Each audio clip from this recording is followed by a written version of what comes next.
No fade out this time. What happened? Well, I figure we're ready, aren't we? Okay. I guess we are. I have no choice. There you go. Well, now All you right. gotta talk. Hmm? Now you gotta talk. Okay. Good evening, everyone, and welcome to our Sunday night offering of Astronomy Outreach for March the 5th, the Sunday Night Astronomy Show. Hey. We are live on YouTube. Yes, we are. Okay, great. My name is Chris Kerwin. I'm the creator and admin of the social media channels known as Astronomy by the Bay. I'm an amateur astronomer and a member of the Royal Astronomical Society of Canada. Hey. Hey. First, here we go. First of all, I'd like to introduce our two regular co-hosts of the Sunday Night Astronomy Show, Mr. Paul Owen from the Moon Shadow Observatory in beautiful Hampton, New Brunswick. Paul, good evening. Hello. And our other regular co-host here of the program, Mr. Mike Powell from the PFO Observatory in beautiful St. John, NB. Hey. Mike, Oh, good evening. yeah, there he is. Hey. Hey. This way. My thing's mirrored backwards. Okay. Hey. On tonight's episode of the Sunday Night Astronomy Show, galaxies, island universes. Astronomers now believe there may be as many as 2 trillion of them in our observable universe, maybe a lot more in the part of the universe that we haven't yet observed. They form large chains of immense size across the darkness of space. At this time of year, many astronomers turn their gaze to particular areas of the sky that offer rich views of some of our galactic neighbors. Now, in tonight's discussion, we'll talk a bit about galaxy season and how it can help bridge the gap between the end of a long winter and the anticipation of spring. Also, tonight, Mike will be bringing back another Bino Bud talk with a fine binocular target of the week. Paul will be introducing another Rosanna's fun fact for us this evening. I will have a quick look at what to watch for the coming week, and we'll have a look at all of your wonderful photo submissions to share as well. So this is the family-friendly interactive live broadcast. So for those of you joining us from my YouTube channel or Facebook page, we are happy to try and answer all of your astronomy questions here in real time as well. And of course, we'd like to welcome all those who have joined us from the local Rogers TV network. Thank you for your support. So guys, let's get started with tonight's program and a look at galaxy season. Before we do though, I want to take a look at this little thing, wrong way, this way. This behind me, look at this. Here it is, here's my finger. Total solar eclipse, April 8th, 24, 400 days from today. 400 days. Woo! So that's 2 Christmases or no? No, one. Could be 2 something because there's only 365 days in a year. What did I say? 400 days. Yeah, wait, no, we're in March of 2023, so it's April 2024. Yeah, so there's going to be something happening twice before this happens. Do St. Patrick's Days. There you go. There you go. That'll do. Yeah. Okay. We should have talked about this off air before we went on air. Wow. Confused. Okay. Well then, top of the day to you. I'm starting to feel green. Somebody started a little earlier. It ain't okay. So, yeah, turning a little green. Yeah. Okay. Let's talk a little bit about galaxy season. I think we're going to start it with Mike, and Mike is going to suggest to us why we see the galaxies, or why we look forward to galaxy season. Hey, Mike? Well, yeah, I guess I was going to explain kind of why is it we call it galaxy season, and why is it only around this time of year in the spring and the fall that we have the opportunity to call it galaxy season. So I got just a couple of pictures I'll share here that might help explain. And there's our moon, but that's not what I'm going to talk about. Yeah, that's a big First off, well, that's in the galaxy. Yeah, I'll pull this up. We can have a quick peek at this. Now, as you know, our sun orbits within our galaxy, and it does a little bit of a wave as it's going through a galaxy above the galactic plane and a little bit below the galactic plane.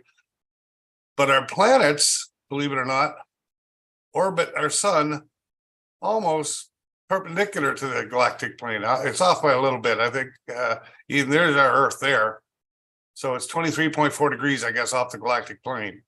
Now, in the summertime, if you look up, what you're going to see in the summer and the middle of the winter is actually the Milky Way. That's what's at zenith. The Milky Way goes right over your head. And if you're looking through all of these stars, you can't see galaxies on the other side. There's just too much gas, dust, and stars in the way. But in spring and summer, the way our orbit goes, we pop up a little bit or pop down a little bit from our perspective off the galactic plane into more open space. And when you look out, you get a lot less stars than you have in the Milky Way in your way. You're looking out into clearer or less starry skies, in all honesty. Here's another look that'll help explain that. If we look at the white arrows, right? Or we'll start with the blue arrows here. There's our galaxy. There's our sun way out here. We're out on one of these spiral arms.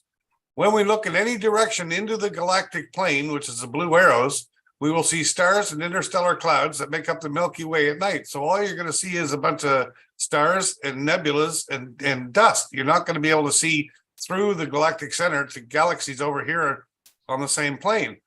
But if you look up or perpendicular, when we look out of the galaxy plane with the white arrows, we have a clear view of the distant universe. So it's a lot easier for us to see those galaxies because all that dust and stuff is not in the way. So here it is coming up on spring.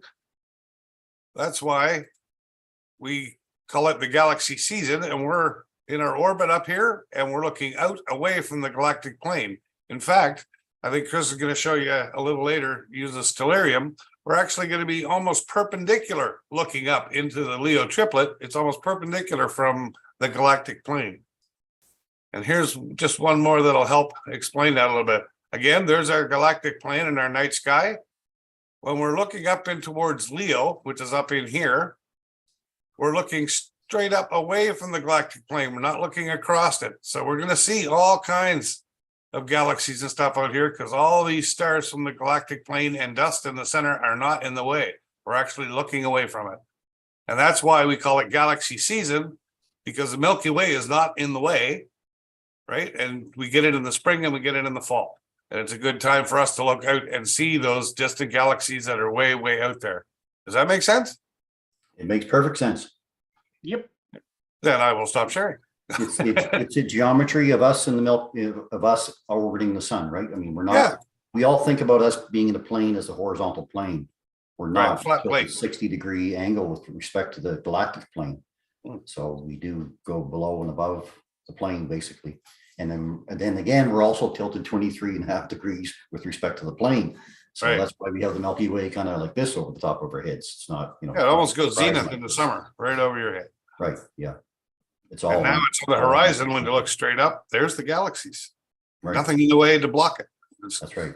Amazing views. You'll show there when you start looking at stellarium what we mean exactly. Well, I'm gonna try sharing stellarium. Thanks, Mike. I'll make sure stellarium here now just to take a quick peek at what we were talking about. So we'll see if we got that up on the screen there. Yeah, seems yeah. Okay, so here we are tonight or tomorrow night, I guess, at about 9 o'clock tomorrow night.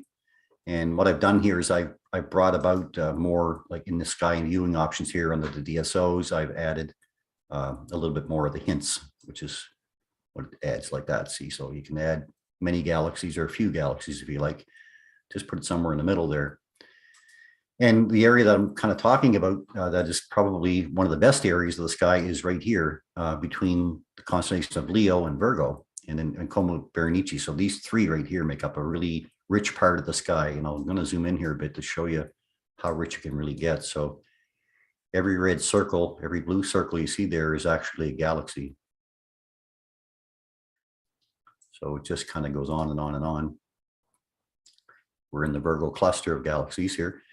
Here's something called Markarian's chain. Mike or Paul's going to show us a picture of that shortly. Not going to get into much on that, but and even underneath the belly of Leo, here in Coma Berenice as well, is another very rich area of the sky. Now, I mean, you're going to need a telescope to view a lot of this, but you point a telescope in this part of the sky, and it's almost impossible not to get a couple of galaxies or 2 or 3 galaxies in your field of view when you're using a wide field shot. So it's very, very rich.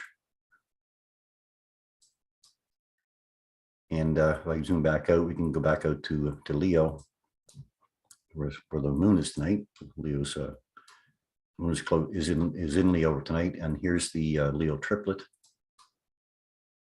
which is right here.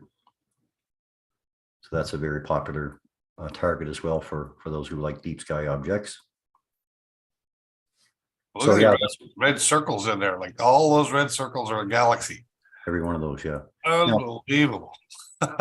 If we take that sky though, and we go ahead now to say July, so let's take it ahead to April, May, June, and July, and look what happens. See the Milky Way's coming up now, and then all these circles with crosses in the middle, those are all globular clusters, and then the rest of them are either nebula or mostly nebula or star clusters of stars like the Cygnus star cloud, that type of thing. And if we spin over this way, we'll see that a lot of the galaxies have moved over now to the western part of the sky.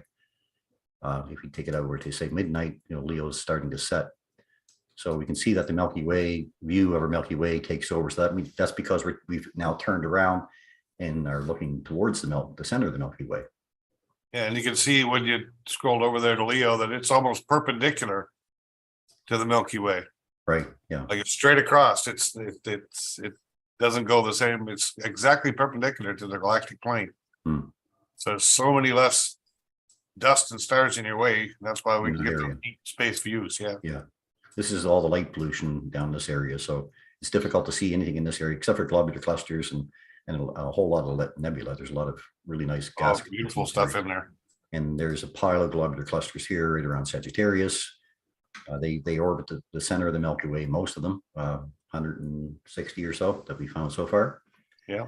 So our views, that's why our views are different from the summer to winter, is because in the summertime, we're looking at the plane of the Milky Way. And then in the wintertime or springtime, we're looking back at out into space, into deep space.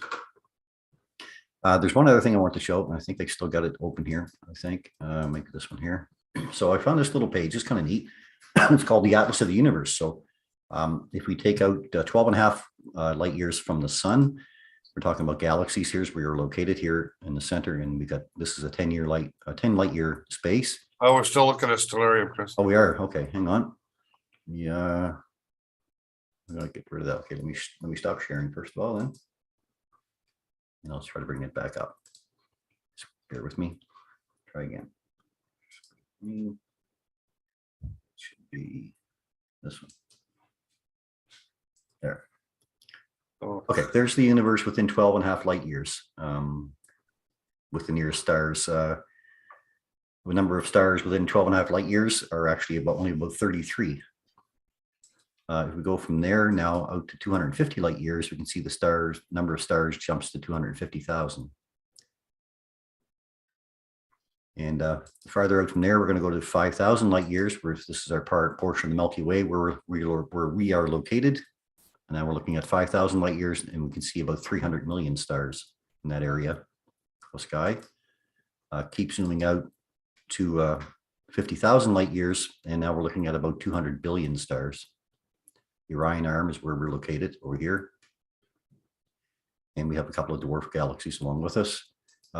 Let's go even farther now to 500,000 light years out. And then we can get into the satellite galaxies, the dwarf galaxies that follow along with us. So large and small Magellanic Clouds, Carina Dwarf. And so we're looking at number of large galaxies within 500,000 light years, 1. Number of dwarf galaxies within 500,000 light years is 9. And now we're still looking at 200 billion stars. I'm going to just keep stepping out. It goes pretty fast here. Is that where I just was? It is. Yeah. Not. And this one, I think. Yeah, 5 million light years out. And now we're looking at the number of galaxies within 5 million light years. There's 3 large ones, 36 small galaxies, and 700 billion stars. We're not done yet, folks. We're going to go to 100 million light years out. And now we're into the Virgo supercluster with 160 galaxies, large ones, and 2,500 small galaxies, 25,000 small galaxies, sorry, and number of stars out to 500,000 500,000 billion. I'd say that's 500 quadrillion. 500 quadrillion stars within 100 million light years. And then we're going to step out to a billion light years. And this is when we start to see the chains of galaxies forming a network, the cosmic web, they may call it. Number of superclusters within a billion light years is 80. Number of galaxy groups is 160,000. 3 million large galaxies, 30 million dwarf galaxies, and the number of stars is 500 million billion. And then out to what we call the observable universe, which just means that the only light that we can see is the light that came from this point into us. So we can't see out past that point because light hasn't had enough time to reach our eyeball from farther out. So the number of superclusters in the visible universe, 270,000, 500 million galaxies in the visible universe, 10 billion large galaxies, 100 billion small galaxies, and that would be about 2 trillion stars. 2,000 billion billion. Would that be a trillion? No, it wouldn't be more than that, wouldn't it? Sextillion. Yeah. Wow. It's a big number. Yeah, I was gonna say more fingers than I got. Yeah. Anyway, just a quick look at, if we zoom out, what we're into. So we're not going to see that many galaxies in our telescope, but we know that we can see a whole lot. From there, though, that's kind of the rich part of the sky. Paul's going to bring us up some information on how to capture them. Hey, Paul? Yeah, just a little bit on how to capture, and I've got a book that's all about capturing galaxies and capturing nebulas and whatnot. Got to get a great big net. Yeah, it does it all. It captures like everything. In terms of the galaxy season portion, according to the imaging book, what they deem galaxy season are when galaxies are aligned in the sky at prime locations for imaging, which would be, say, maybe an hour after dark, starting relatively high up in the east, crossing the meridian, and then going over to the west. And in that period of time, you'll have a good long few hours to be able to capture data on it. So when we get excited about galaxy season in terms of imaging, it's because they are in their best position to get the best data from them. So having said all of that, I took some pictures of galaxies over a couple of few years. And so I'm just going to show a few of them.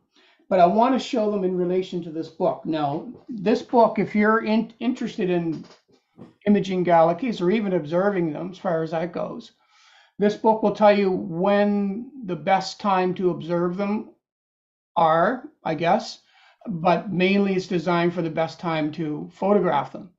And not only will it tell you when to photograph them, it's going to give you information on what the galaxy is, the type of telescope that you should use to capture that galaxy to get a good framing and good resolution.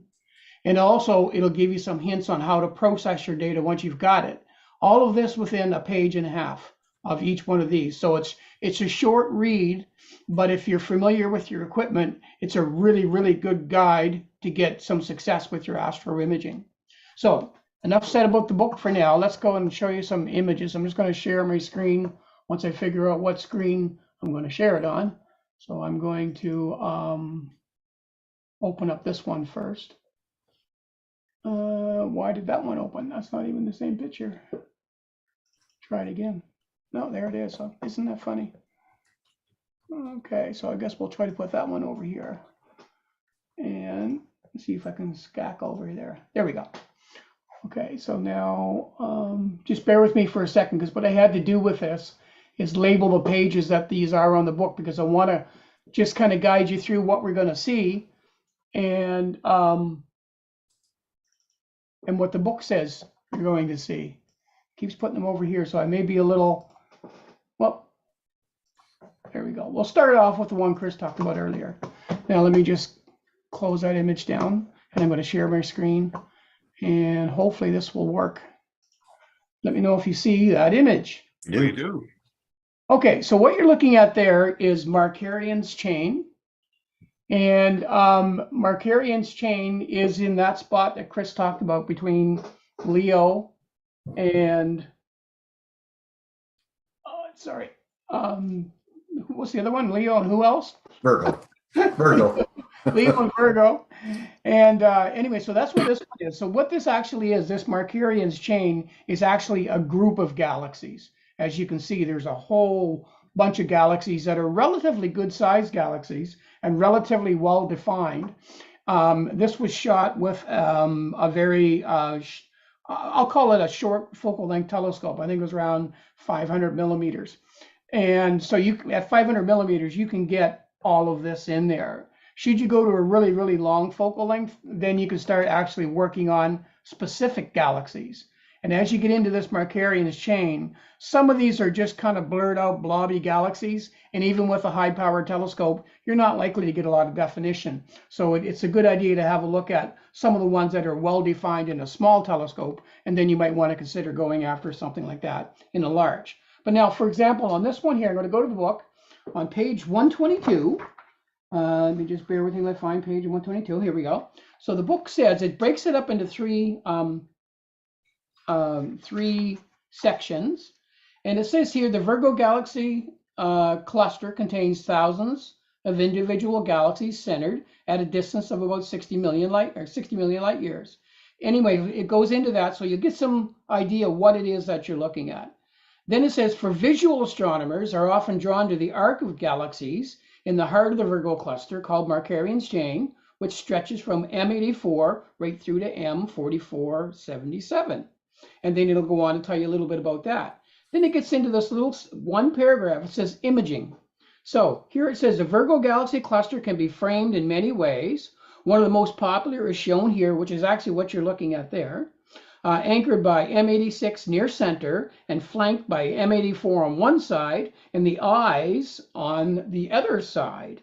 A much wider view at 2 degrees can be extended to include M87 to the southeast and NGC 4459 to the northeast. On a night of perfect seeing, you can try to image the eyes in high resolution.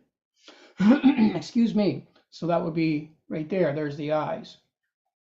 So, and then on the just below that, just one short paragraph, it says processing. Because so much of the field is empty space, make sure your stars are aligned well to avoid oval stars and distracting asymmetric color halos.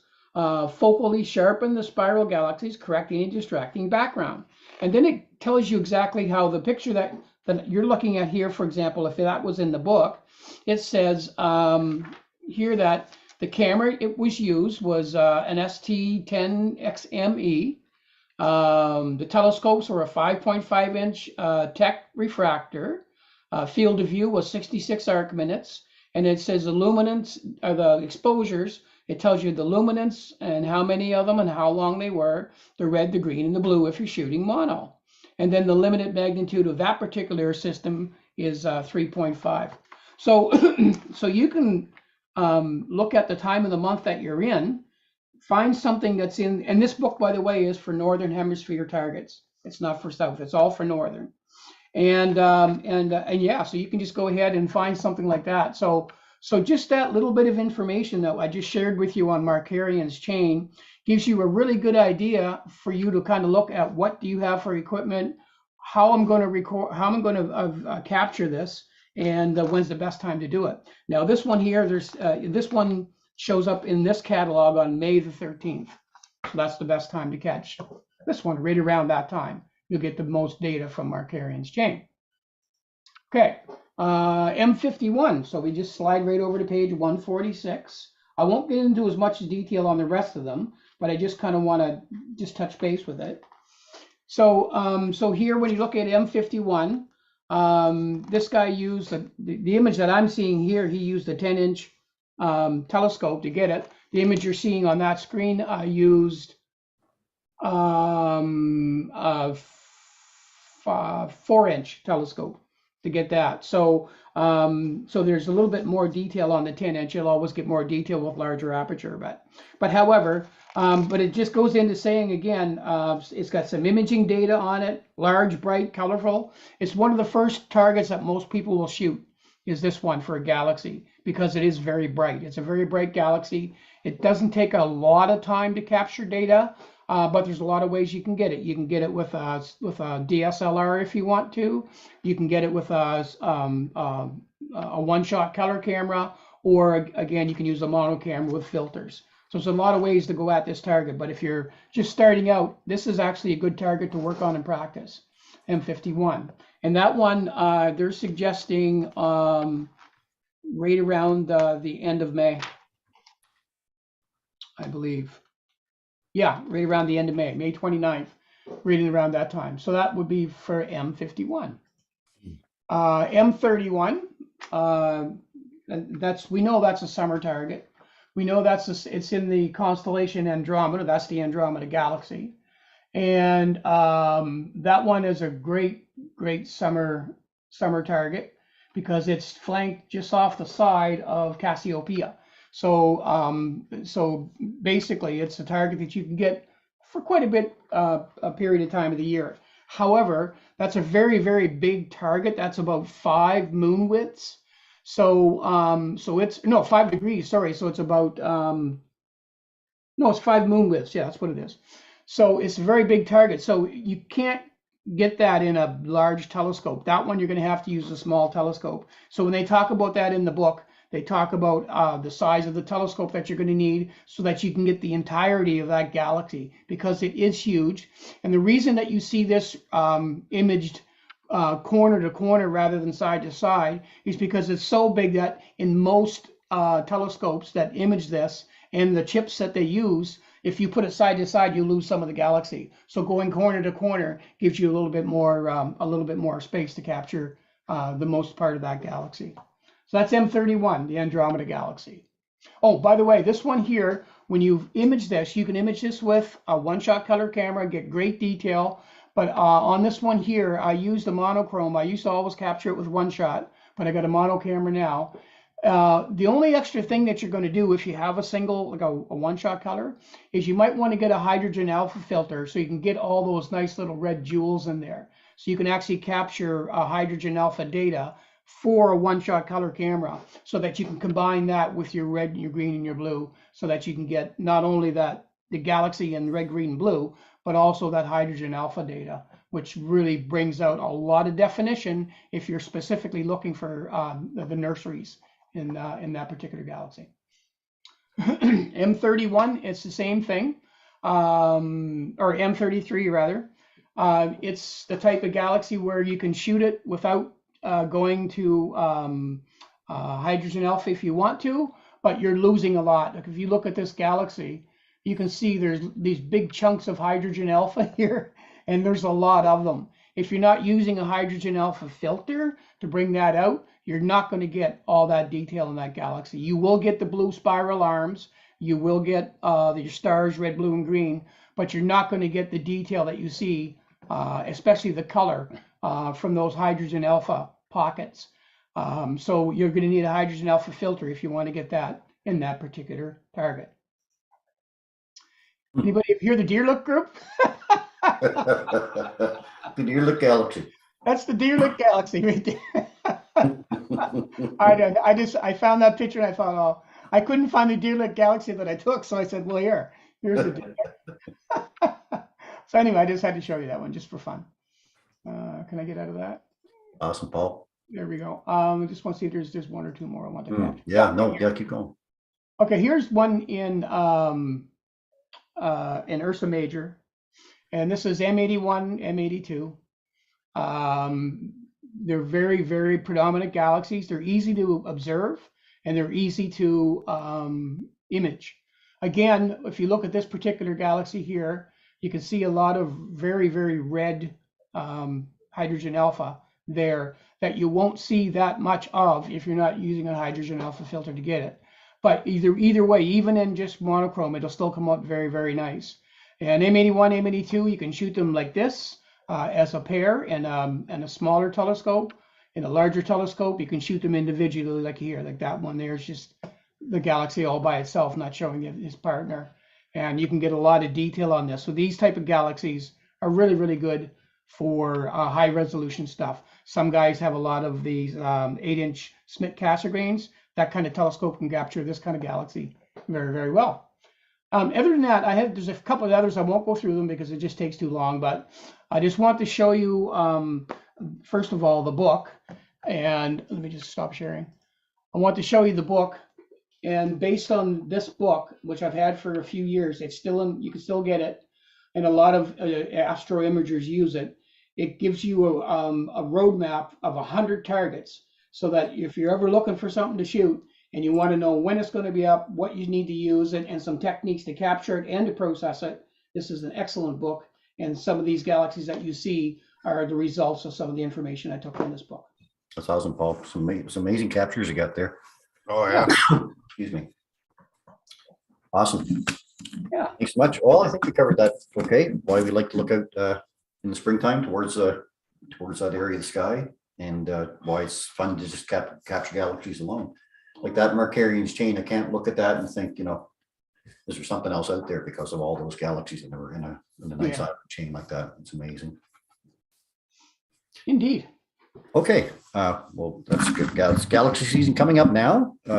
Actually, from now to about, I guess, about mid-March to about mid-May, I think is really the season for it. And we're getting away from full moon. Well, full moon is in a couple of days, but then from that point on, we get closer to the new moon. That's the best time to be looking for that kind of stuff. All right, how about we go from there to a Vinyl Bud talk next? Vinyl Bud.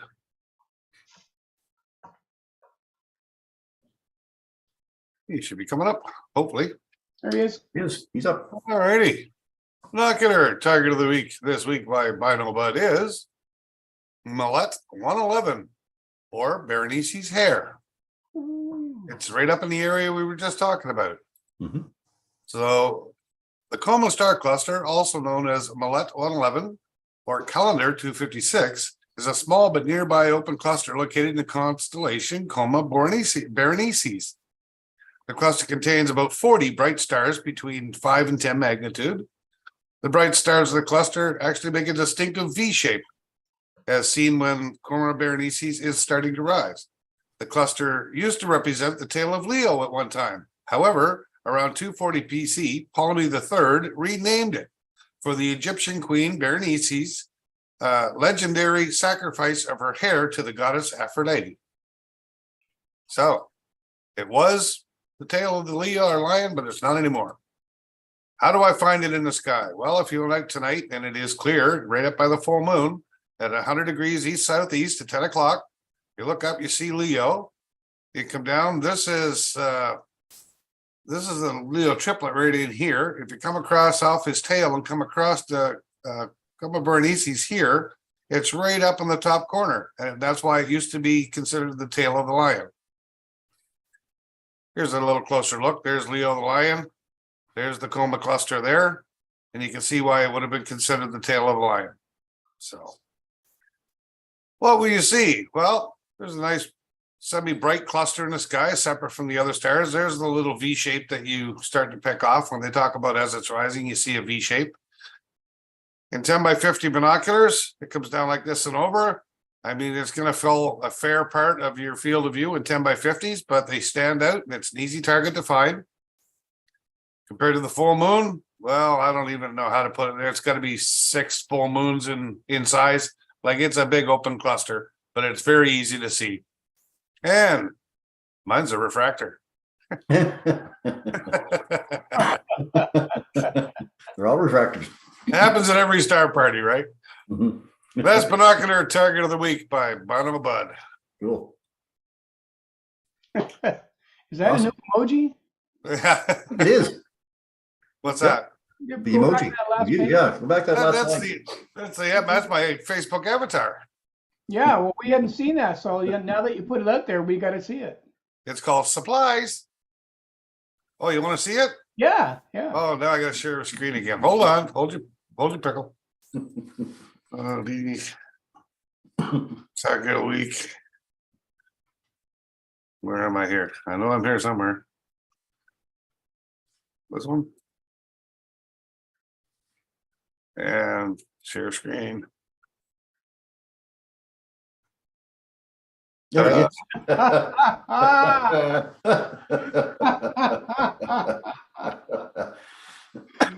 Now, you know, the only thing missing is that Home Depot hat Yeah. And a Tim Hortons coffee cup. and a Yeah. Tim Hortons coffee cup. There you go. I love it. There it is. So that's who's talking, folks. Awesome. Oh, that's awesome. Gotta love it. That's cool. Okay. I like the tight pants myself, but hey, I got my tight pants on. Dan says picklehead. Thanks, Dan. Maybe Oh, next we'll do a what's up talk. What's up, Tuck? What's up, talk? Hang on a sec. Yeah, I think I can share the right screen this time. I was looking for a James Taylor avatar, but I couldn't find Why is that? it. Yeah. This one should bring it up. There you go. Okay, what's up this week? Not very big presentation, but we'll get through it anyway. First of all, I want to talk about this celestial dance that's still going on. Venus and Jupiter have been putting on a great show now over the past few weeks, and the show is not over yet. Over the next 2 weeks, though, we can still enjoy the celestial dance as they continue to separate from each other from our point of view.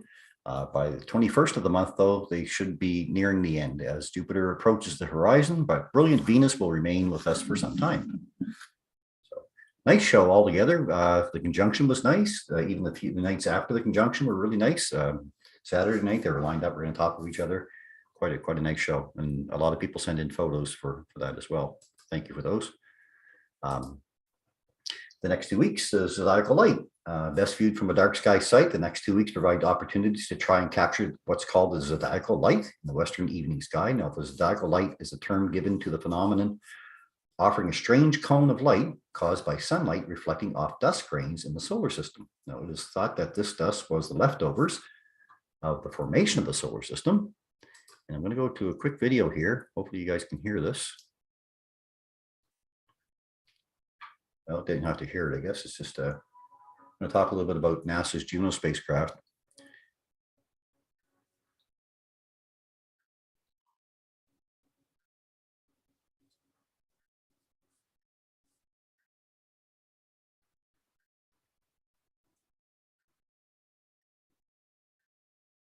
The scientists thought that the dust comes from asteroids or comets.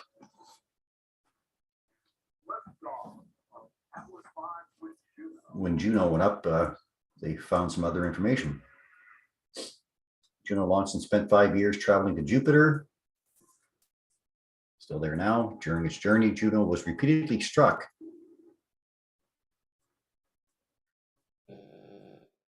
dust grains pelted the solar arrays, excavating debris. Cameras on Juno saw the debris, providing data on the impacts. Juno had flown through the dust cloud that causes the zodiacal light, allowing scientists to map its distribution for the first time. Now that map pointed to an unexpected source for the dust, Mars. Mars could be ejecting the dust during global dust storms. Something to help us to protect future missions. So there you go. Maybe it isn't just solar system dust. Cool. Yeah. Okay, from there, our active sun. Our sun continues to be remain very active with a large number of sunspot groups. Look at them all. Visible through protected telescopes, of course. And here's one today. This new sunspot, AR3242, is magnetically complex and crackling with M-class solar flares, the second highest level of solar flare. The sunspot is currently turning to face Earth. Now, we'll keep an eye on this for the next few days, see what develops, maybe some more aurora like we had there last week. So we'll have to wait and see. Tuesday, March the 7th, we have our full worm moon, or the maple sugar moon. It arrives on Tuesday evening. The moon actually turns full at 8:40 Atlantic time in the morning. Moonrise at evening will be in the east at 6:31 p.m. Atlantic time. Now, instead of a super moon, this is more of a micro moon, since the apogee, or the farthest moon point the moon reaches in its orbit, occurs tomorrow on Monday. I have a few passes of the ISS this week. They're all in the morning sky, though. But there are a couple of nice ones here. There's a minus 3.5 on tomorrow morning at 6:12. If you're up early Monday morning getting your morning coffee, or you couldn't sleep through the night, then you get out, take a look at this one. That's quite nice. When you see the highest point here is when they're almost right overhead. So here's one on March the 7th, which would be Tuesday. Minus 3.9 is a very bright pass, almost as bright as Venus, and it's going to be passing at 87 degrees overhead. So it'll take from 5:26 until 5:31, almost a full 5 minutes across the sky to see it. So if you haven't seen it, it's always a neat idea to watch that traveling around the Earth at 8 kilometers per second. Sees a sunrise and sunset every 90 minutes. Pretty cool to see. The other big event. Ooh. Saturday, March the 12th, daylight savings time returns. Now, that's the day that many have waited for. The return of daylight savings time occurs next Sunday on March the 12th. So less nighttime hours for astronomers. Enough said. Yeah. Boo. Okay. Actually, though, U.S. senators have reintroduced a bill to make daylight saving time permanent. A bipartisan group of 12 U.S. senators on Thursday reintroduced legislation that would make daylight saving time permanent, nearly a year after the Senate voted unanimously to end clock switching. The Senate in March 22 voted to end the twice annual changing of clocks in the U.S. in a move promoted by supporters advocating brighter afternoons and more economic activity. But the bill failed to get a vote last year in the U.S. House of Representatives because lawmakers could not agree on whether to keep standard time or permanent daylight savings time. Now, will Canada follow? The Ontario government wants it to happen, but it will also require Quebec and New York to join. So it seems whatever happens with this bill in the U.S. will affect our decision on daylight savings time as well. So stay tuned. So time will tell. Time will tell. Waka waka. And I'd like to refer back to Lisa's Look Up Astronomy and More. She has this chart. This is her March one, of course, green for St. Paddy's Day. We have a number of events listed here for the month. These are the dates that they're best viewed. These are the times that are peak to see them. And then she offers this tool at the end. Do you need naked eye? Can you get them naked eye, or do you need binoculars or a telescope? So you can find Lisa's Look Up and More at Ruby Moonbeams on Instagram, Twitter, Mastodon, and Facebook. And finally, we have a St. John Astronomy Club, and we have a Royal Astronomical Society of New Brunswick chapter as well. And Kurt Nason, our resident map maker or calendar maker, puts this one together for us every month. And this is all the events that are happening throughout from the 5th of March now till the middle of April. So 6 weeks time there. So anything that's happening over that next 6 weeks is all covered here. You can download this if you just go to sjastronomy.ca. The calendar's right there. And I did see this little thing behind me, because 400 days from now is a total solar eclipse that's going to be traveling right over the province of New Brunswick. We have two eclipses in the next year. There's one on October 14th, which is an annular eclipse. That's the one that's going to pass up the Atlantic seaboard, not the Atlantic seaboard, across the Atlantic Ocean and into Mexico. There's a town called Uvalde, Texas, that has a crisscross, and both eclipses pass through there. So that's an annular eclipse, which means the moon doesn't completely block out the sun. But the one that's going to be coming over us in April of next year will be a total solar eclipse. And that'll be visible from, say, about Fredericton right up to Miramichi. And that's stripped right across the province. Our area, St. John, will get about 98%, 98.7%, something like that, but it won't be 100. So if you want to get the 100%, you might have to travel just a little distance. So anybody in that range would have a perfect view of it. So April the 8th, 2024, mark that date, because it's going to be important. We're going to hear a whole lot about that coming up very soon. And that's our look at what's up this week. There you go. There you go. Love it.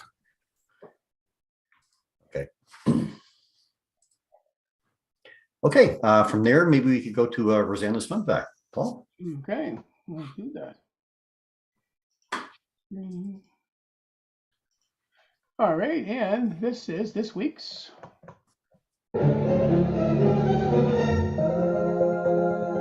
Rosanna's fun fact.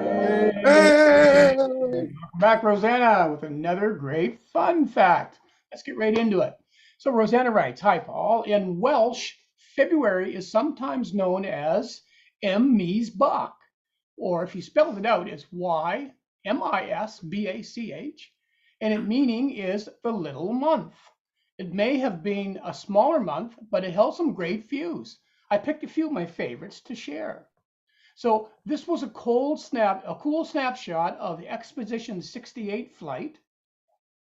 Engineer Koichi Wakata of the Japanese Aerospace Exploration Agency during a spacewalk outside the International Space Station on February the 2nd of this year. Although this picture was taken in December, NASA released it on February the 8th. Now, water and waves on Mars. NASA's Curiosity rover discovered a rippled rocks created billions of years ago by waves flowing upon a shallow lake. Despite having climbed through many regions of the lake deposits, Curiosity had never previously seen evidence of water and waves this clear. The discovery came as a surprise because this region of Mount Sharp, the 5-kilometer tall mountain Curiosity is climbing, is thought to have formed as Mars' climate was growing drier. So this surprise has scientists becoming even more curious. So here's climbing Mount Sharp, and NASA created this map of Curiosity's 10-year journey of climbing Mount Sharp, and the star is where Curiosity was approximately July last year. So right there. Now on February the 9th, new Saturn photos from Hubble were released. Now, and it reads this, and this particular picture had this little caption, and it says, NASA's Hubble Space Telescope has observation time devoted to Saturn each year, thanks to the Outer Planet Atmosphere's Legacy, OPAL, program, and the dynamic gas giant planet always shows us something new. This latest image heralds the state of Saturn's spoke season, with the appearance of two smudgy spokes in the B ring. And on the left of the image, the shape of the shading of spokes varies. They can appear light or dark, depending on the viewing angle, and sometimes appear more like blobs in classic radial spoke shapes, as seen here. The ephemeral features do not last long, but as the planet's autumnal equinox approaches on May the 6th, 2025, more will appear. Scientists will continue to look for clues to explain the cause and the nature of the spokes. It's suspected they are ring material that is temporarily changed and levitated by interaction between Saturn's magnetic field and the solar wind, but this is hypotheses and has not been confirmed. Now, on February the 13th, asteroid 2023 CX1 enters Earth's atmosphere. Asteroid 2023 CX1 plummets through Earth's atmosphere near the English Channel on February 13th, 2023.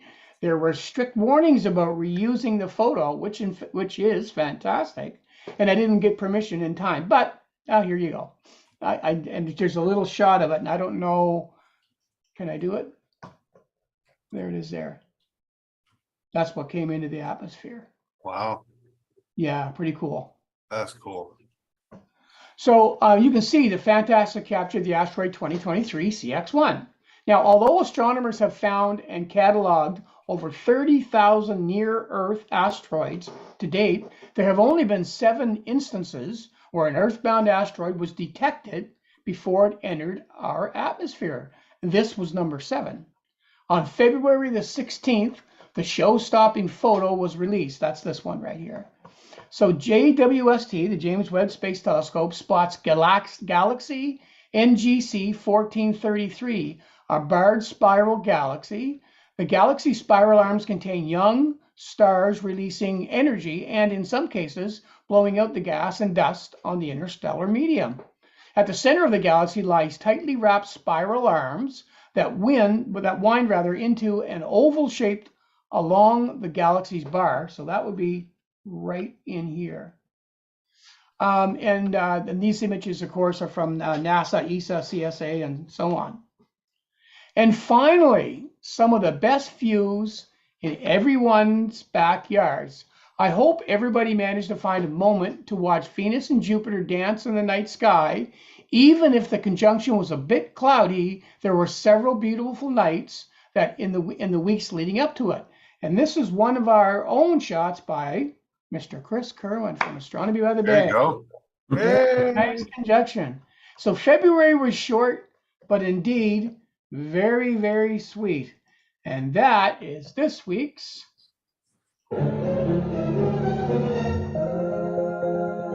Rosanna's Fun Fact. Hey.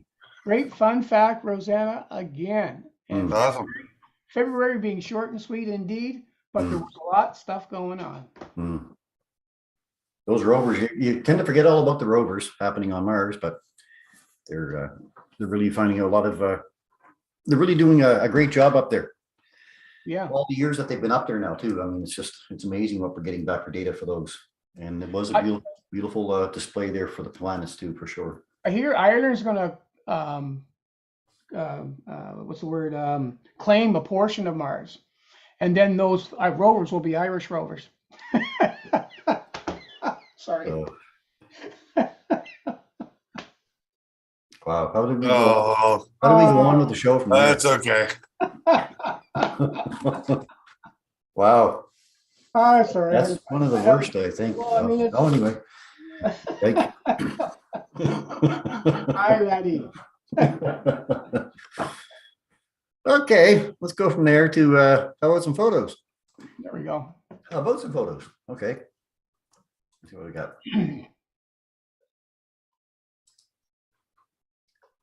Let me get my screen shares going on. I think we're going to go with this one. And that's not the right picture. Look at that. Hang on. Oh, there you go. Stop sharing again for a second. La la la la la. Talk amongst yourselves. Where's the button? Where's that button? I forgot my guitar this week. That's what I was going to bring in.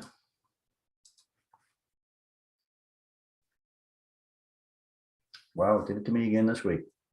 It mixed all my photos together. Oops. Oops. Yeah. Oops. Humble. You know, I'm gonna work my way through them anyway.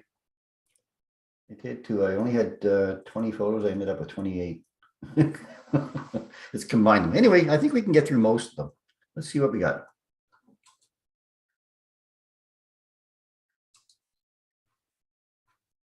Try again.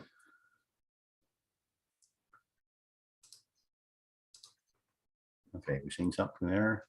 Yeah, Matthew Duprice. Praise. So some of them got mixed from last week into this week.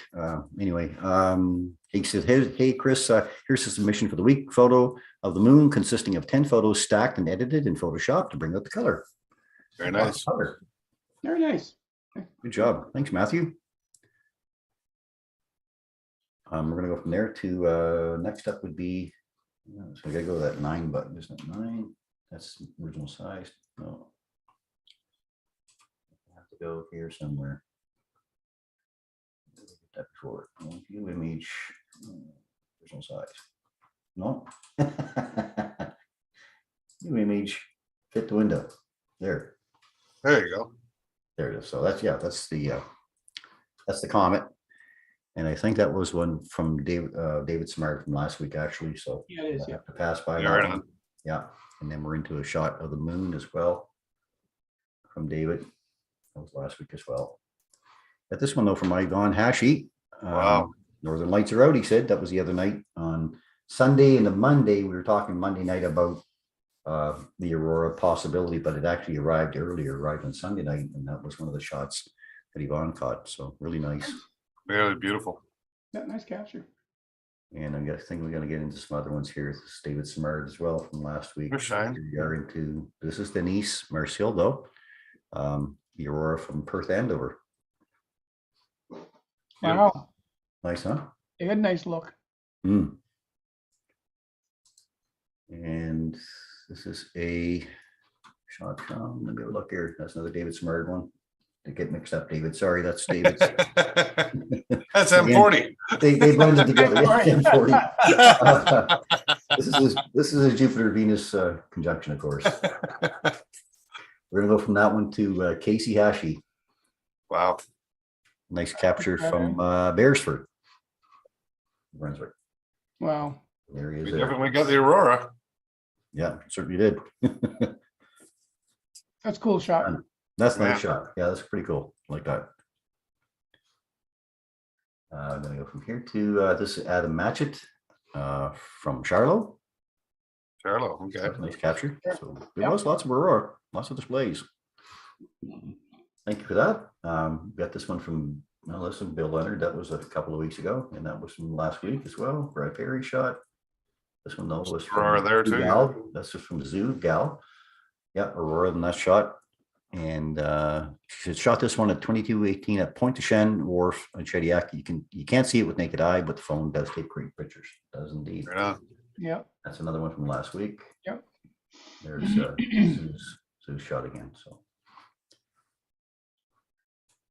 all right. We're gonna go back here, Fred, from last week again. Here we go. Sid Seth. This one here is from Olac, New Brunswick.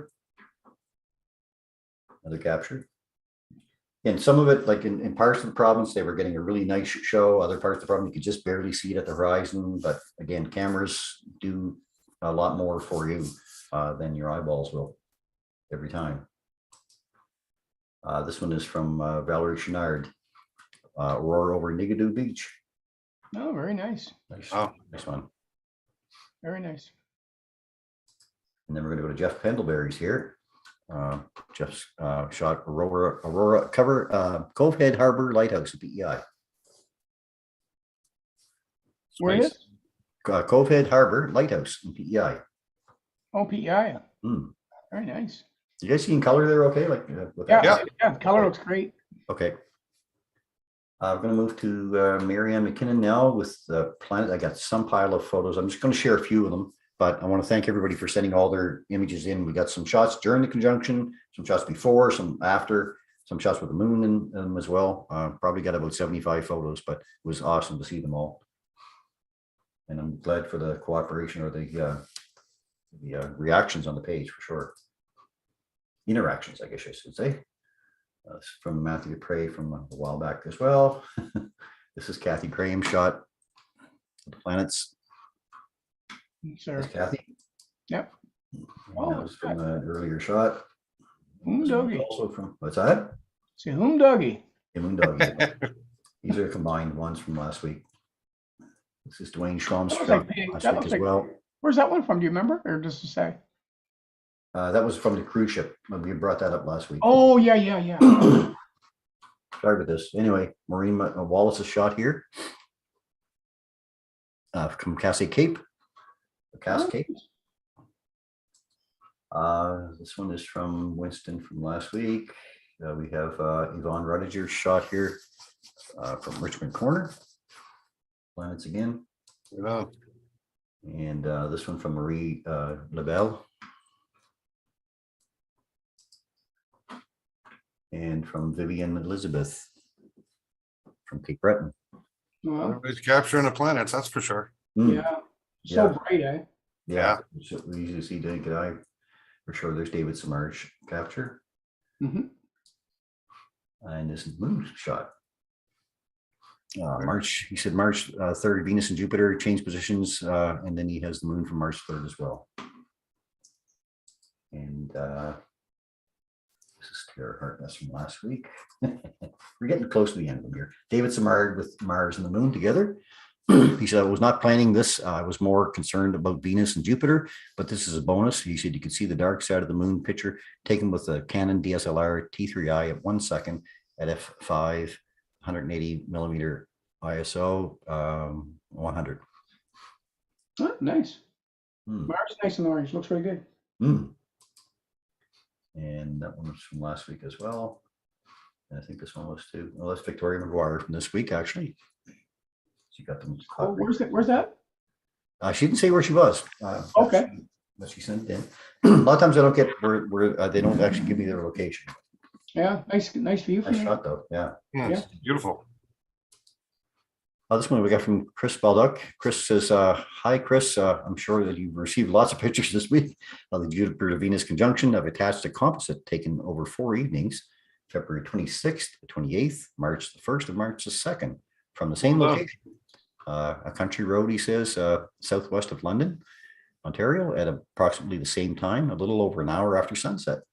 Well, that's pretty cool. Nice to see 4 clear nights in a row. Yeah. I was impressed. We're in the wrong cool. place. Yeah, Pretty Wow. amazing how they're moving across the sky. well done. Switch positions now. Very good. Thanks, Chris, for that. Details, he said full frame DSLM, 70 to 200 zoom at 70 millimeter and f4.5, f4, sorry, 5 to 6 second exposure, ISO 1600 cropped, shadows and colors enhanced. Right on. Well done. What's cool. And that was from last week as well. And I think that one was as well. And that's Smith, yes, it was. And this one here, though, from Kathy Keith. Kathy, yeah. Good morning, Chris. She said this is dawn on March the 4th with a nice solar pillar. Beautiful. Yeah, nice. Well Nice done. sky, everything beautiful. These are new this week. This is from Brad Perry. Brad says, hi, Chris. It's been a very eventful week for photography. I've gone through a lot of hand warmers. Here are a few highlights that I'd like to share. He said the first is the return of the Milky Way Center, taken on February 25th at 5:15 a.m. at Grand Lake, which is about an hour drive from my house. I said, do the math on that wake up time. Yeah. That's an early wake up time. 16 millimeter f2 ISO 640, 8 by 105 seconds using a Sky Guider Pro for the sky, and 3 by 135 seconds with the tracker turned off for the ground. Right on. Nice shot. Yeah, very nice. Looks Look at the very prancing horse. That's just Right in jumping there. right out of there. No pun good. Oh, intended. yeah. I can't not see that now. And this one is from Shannon Lee. That's from last week as well. Sorry, this is another one from Brad. Oh, that's cool. He says a shot of the aurora on the morning of February 27th at 4 a.m. after the moon had set, and the KP was still hovering right around 7. Wow. See Cassiopeia to the left of it or right of it? Yeah. Here, yeah, right there. Yeah. Yeah. Yeah. He says 60 millimeter f1.4 ISO 1600 in 8 seconds. Awesome. It's really nice. Really nice. This one's not, that was from last week as well. And I think that one was, oh, this is Brad Perry. So the conjunction of Jupiter and Venus on March the 1st at 7:05. Where you get all clear sky. Yeah, really. March 1st to 7:05, 35 millimeter f1.8 ISO 800 and 0.8 seconds. Nicely done. Yeah, looks good. Thanks, Brad. Brad was on CBC there, during the night too, so, or through the week. These are from last week. This is from Rita Kolpanitsky. Rita is in Australia. She said, I want to share a photo I managed to take, taken February 9th at South Australia. Tintinara is the name of the place. 188 kilometers southeast of Adelaide, closer to midnight. From 2016 census population, 527 people. Wow. She says, That's awesome. no one is exactly sure why the town's name, what the town's name means. Some sources claim it was from after an Aboriginal worker named Tintin, who was employed at Tintinara Station. Others argue that Tintinara was an Aboriginal term for the constellation known as Orion's Belt. This explanation, which was suggested as early as 1841, argued that Tintinara meant a group of youths who hunt kangaroos and emus on the Great Celestial Plain. I think I managed to also see part of the Milky Way. This is by a gas station, so there was light, however, staring into the darkness. I was able to see a stretch of stars all bundled together. It seemed like part of the Milky Way. Anyway, she said, taken with my iPhone. Oh, that's not it there. That's it there. Nice shot. Almost looks like a poodle tree. It does. Okay, I'm gonna get to the end here, I think. There we are. Okay. So if want to appreciate thank you for all those photos. It was great to get them all. Sorry about the comment here, but anyway, please send your photos into astronomybythebay@gmail.com. We love to share them on the show, as you can see. And good hunting out there for shots with the weather. Let's hope it works out. I'll stop sharing now. Nice shots there, everybody. Well, I guess we're at the end of the show, right? So closing in tonight, thanks again for all of your support. Our special thanks, as always, to Rosanna for her continued contributions to the program. Thank you, Rosanna. We really do appreciate it. We also hope that all of you who joined us from Rogers enjoyed the program tonight. If you would like more information about the wonders of the night sky, you can find me at astronomybythebay.ca. And remember, too, we do love getting your photos, so send them into astronomybythebay@gmail.com. We'll be happy to include them on our next broadcast. And please let your friends and family know that we are here every week at 8 p.m. on YouTube and Facebook to edutain you on astronomy and the wonders of the night sky. So for now then, from Mike and Paul, myself, we wish you a safe and happy week, everybody. Lots of clear skies. As we like to say, open your eyes to view the skies and keep your scopes pointed up. Yep. Good night, everyone. I'll call Rusty.